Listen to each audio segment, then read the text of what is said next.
I show you and I proved for you that she wasn't 6. You didn't prove that for me. will All prove you it for you. did, How? all you little guys girl, did was reject just let me Hadith. I want to. Several Muslim women come together to defend the morality of Prophet Muhammad regarding his marriage to Aisha. But as the conversation unfolds, something interesting begins to happen. Their responses start moving in very different directions.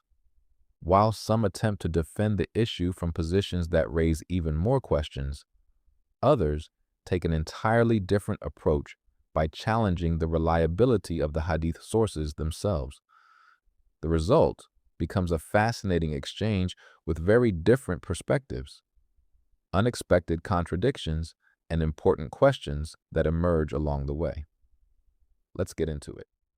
This one's going to be tough, but Muhammad is not a good moral example for all mankind. And I hope you guys still like me after this if you do at all, but I have to bring it up.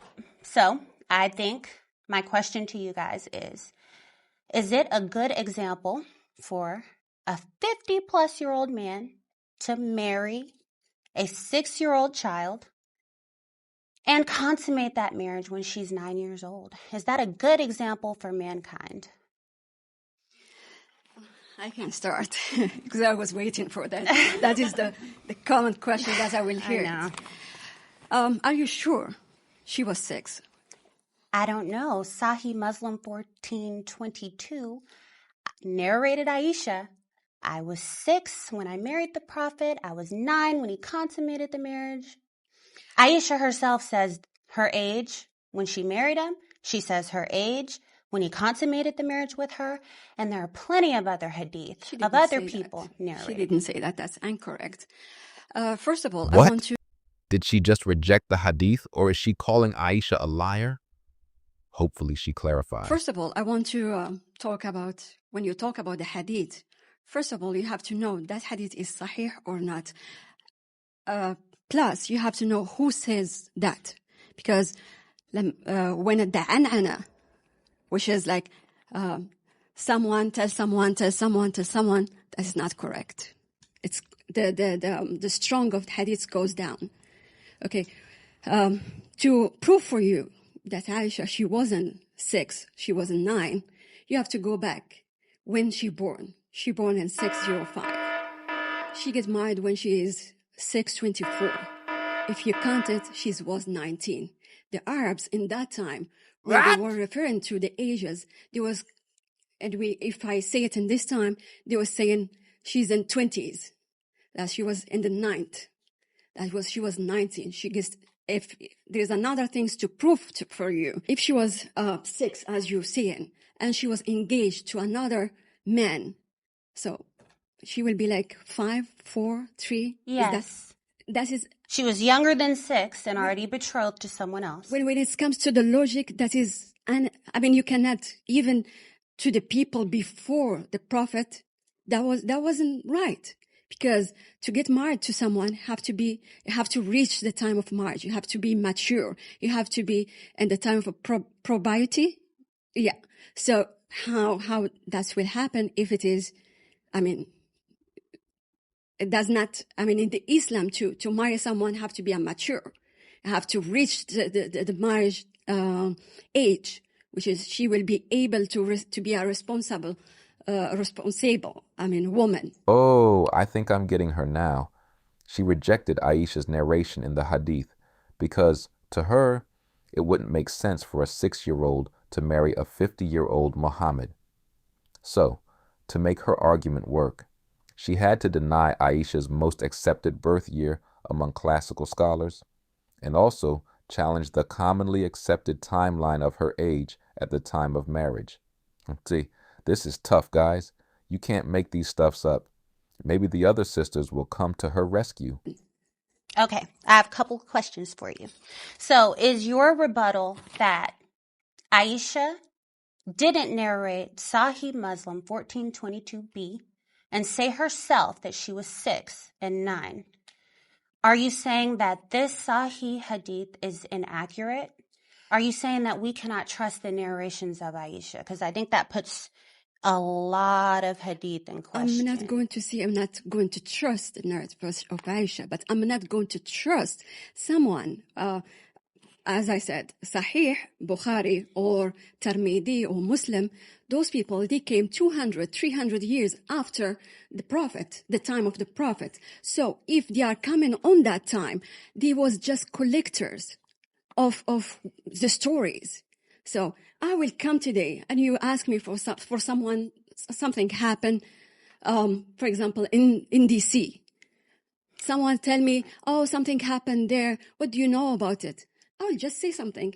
I mean, we don't even remember what we eat yesterday. So you wanna talk about something that happened after 200 years? I agree with you that when you're playing a telephone game, I can't remember who described the hadith that way. Was it you? Yeah, it was another. Oh, okay. I'm so sorry. But that things can get distorted. But you have multiple authentic narrations that say she was 6 when she was married to him and 9 when he consummated the marriage with her. So if the only rebuttal is all of these authentic chains of narration, all of these sources that confirm what her age was when these things happened, we're rejecting those. And if we're rejecting those, then what's the point of having any hadith at all? I would like to comment on that. Yes. This is really multi-layered. So you have to deal with history. You have to deal with the people's environment, how they lived, what was the normal age of consent in those times. Well, we don't even want to say consent because consent does not consist of marriage per se. We want to say the age of maturity to be able to get married. In ancient Arabia, their lifespan was very short. It was known that they would send their children off to other places so that they can increase their lifespan. In those days also, depending on your environment, your period would come earlier or later, depending on where you live. I am not for child marriage in our society. It's not common. It would be frowned upon. But who am I in 2026 to judge what the traditions was 2,000 years ago, let alone at the beginning of time? I don't know if you guys know how we all got here, but we all got here because Adam and Eve's kids were hooking up. Okay. If that was done today, we'd be like, what are you doing? So we cannot judge today's standards by the standards that happened 2,000 years ago. If you go even in Christianity, Mary, it is known by theologians that she was between 12 and 16 years of age when she became pregnant with Jesus. Now, it doesn't matter if you say, oh no, it wasn't 12, she was under 18. She was still considered, which would be illegal to this day and standard. And just imagine turning up pregnant at 12 years old, if we're going to agree on that age, and everybody's looking at you like, what? And you wouldn't even touched by a man. So I think I'm not in agreement with 9, but I do have a lot of Somali friends. And when they come over to America, all their birthdays is January 1st, right? Nobody knows the date that they were born. Nobody counted. They're not like, we have this concept in America where it's like, we're right and everything else is backwards, right? They literally don't count the months and they don't have birthdays. I don't personally celebrate my birthday. Half the time my kids need to remind me how old I am. Back then, they didn't do that either. They did not celebrate birthdays. Got you. Can I address some of that? Because you said a lot of good things, but I think, okay, so let's get a consensus. So if you guys are all saying you're not sure Aisha was 6, and you're not sure she was 9 when it was consummated, regardless of the authentic narrations that say it all throughout your sources, which is fine, if she really was 6, and if she really was 9, is that good morally? You mentioned that you can't judge morals by today's time. There was a time when slavery was completely legal and acceptable in society. Was it morally correct? Heck no. So we can decide whether or not something is good or bad. You mentioned that back then women got married younger, that maybe they started their periods sooner. Actually, when you actually look at the studies, because I studied this, when you look at the evolutionary development of the timing of puberty, this is a study, so you can check it out after if you would like. But around the time of Muhammad, only 1% of girls had their period by age 11. The average age was 14. Girls were getting married typically later.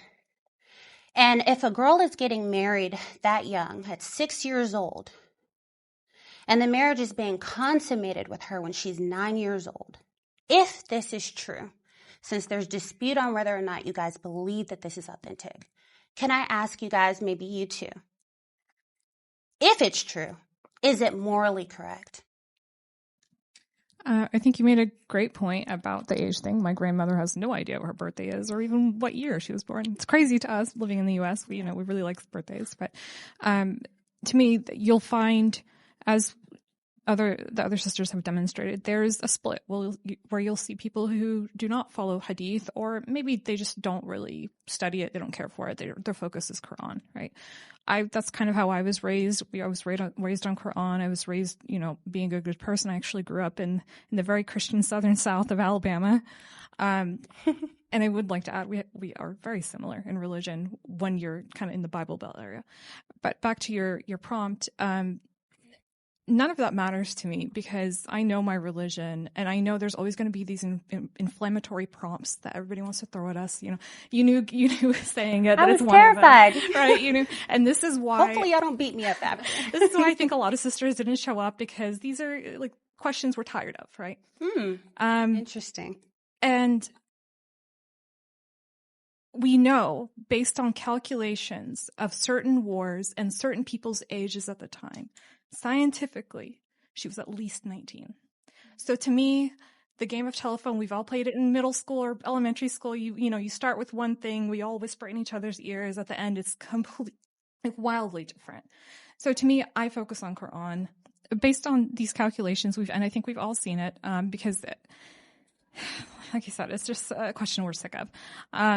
We know that she was at least 19. And we also, even when there was doubt, we trust that our religion does not condone something like that, right? Interesting. I want to address some of the things you said. You said that you know that she was at least 19.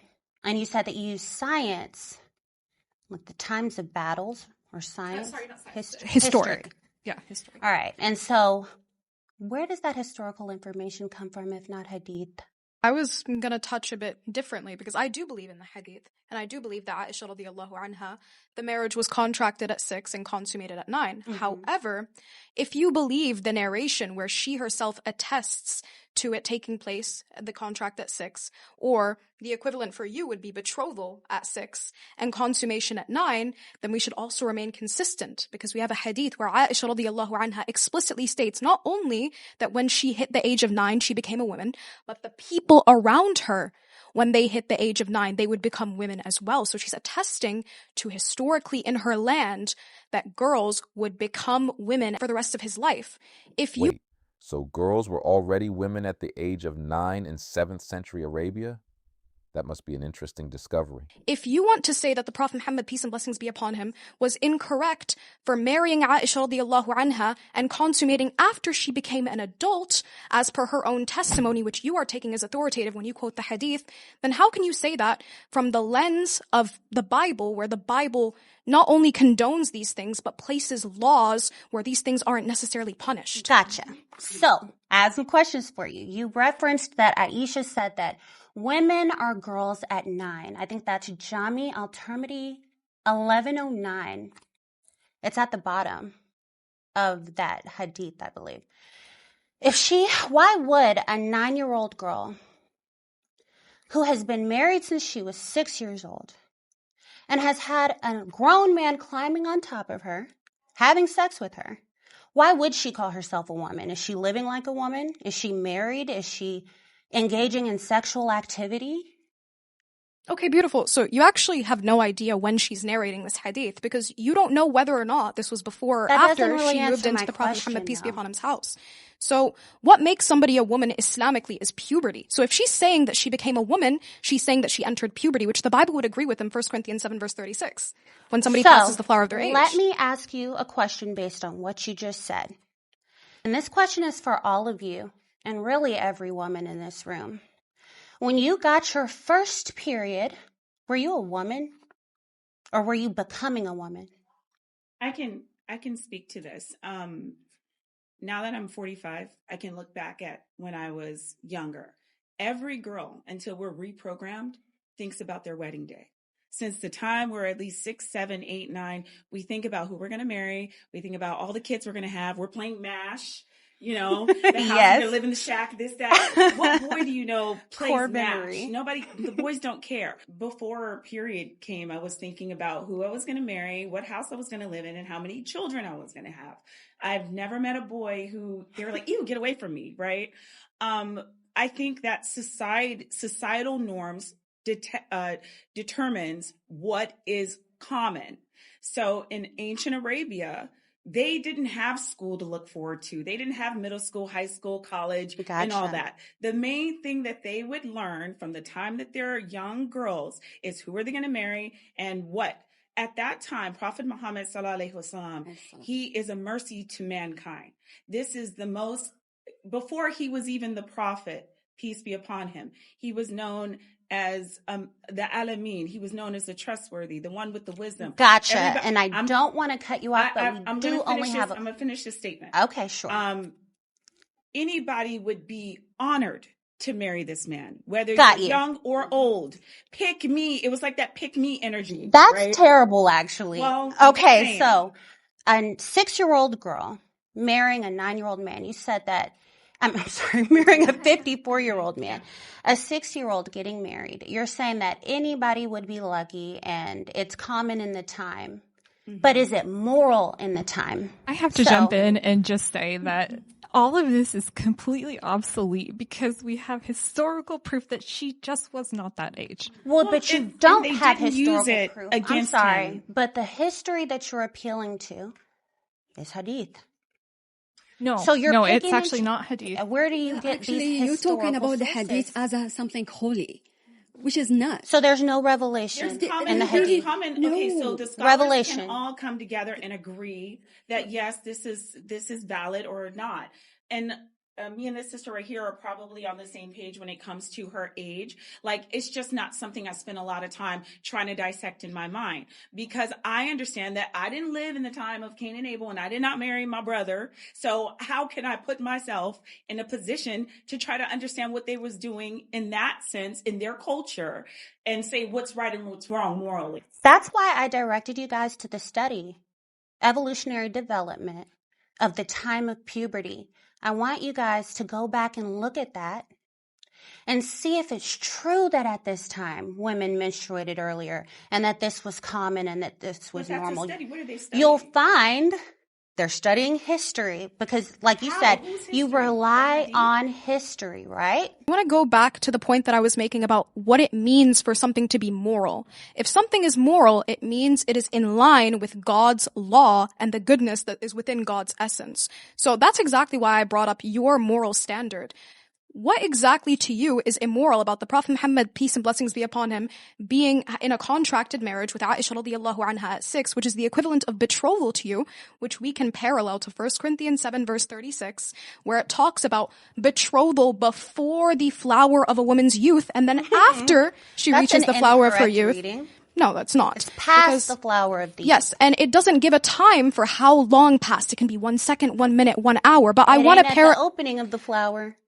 Okay, perfect. That's what we do know. Okay, perfect. Well, the reason why I brought that up is because your standard is quite flimsy. That's why I brought up the Septuagint in Deuteronomy 22, verses 28 through 29, because you said what is moral. Mm-hmm. And based on your moral standard, which is, for example, things like 1 Corinthians, or for example, Ezekiel 16, verses 7 through 8, or for example, Deuteronomy 22 in the Septuagint that talks about girls, young girls in the Greek, it says peida, it says that if a man forces herself upon her, that's incorrect. That's exactly what the Septuagint says. Absolutely incorrect on that. That's exactly what the Septuagint says, however. And the ruling on what to do if a girl is raped is actually above that. So I encourage you to read that. Yeah, but that's about a woman that's betrothed. Saying that it's morally correct for you. No, I'm saying that according to your standard. What about Christians? No, I'm saying that according to you. So how exactly can an individual say that the Prophet Muhammad, peace and blessings be upon him, engaging in a marriage with Aisha radiallahu anha when she was an adult as per her standards is immoral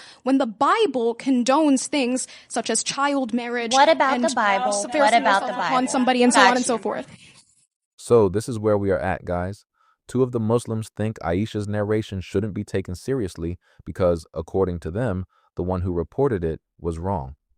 One claims the morality standard of 7th century Arabia shouldn't be compared to our day, so there was nothing wrong with Aisha's marriage to Muhammad at the reported age, whereas the other Muslim claims Aisha was a woman at 9 years old and must be considered as such.